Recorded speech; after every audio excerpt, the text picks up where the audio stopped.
Sometimes we think that mental health is only about what's going on inside of us, but often it's also about the relationships around us, the pressures that we carry, the environments that we adapt to, the people that we constantly shape ourselves around.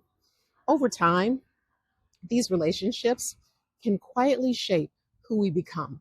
Workplace pressure affects mental health more than many people realize. Sometimes we spend so much time performing, overachieving, staying composed, or trying to prove ourselves that we slowly disconnect from ourselves in the process.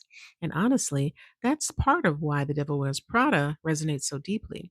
Beneath the fashion and success, it's really a story about identity, pressure, and what happens when external approval starts replacing internal alignment.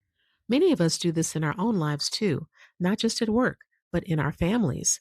Maybe you learned to keep the peace by staying quiet. Maybe you became the responsible one. Or maybe love felt tied to performance, caretaking, or emotional survival. And over time, constantly adapting can quietly create anxiety, exhaustion, resentment, or emotional numbness. Mental health is relational. Relationships around us shape how accepted, safe, and emotionally grounded we feel. Romantic relationships can deeply affect emotional well being too. Healthy relationships can help us feel emotionally safe, connected, and supported. But unhealthy dynamics like criticism, inconsistency, poor communication, emotional distance, walking on eggshells can all quietly increase anxiety and self doubt. And sometimes the hardest part is how slowly it happens. The same is true in friendships. Some friendships leave us feeling energized and accepted. Others leave us feeling emotionally drained, overlooked, judged, or like we constantly have to earn belonging. And many people don't realize how much emotional exhaustion comes from constantly performing instead of simply just being authentic. Healthy relationships do not require you to abandon yourself to belong. The right relationships make room for honesty, imperfections, boundaries, and emotional safety.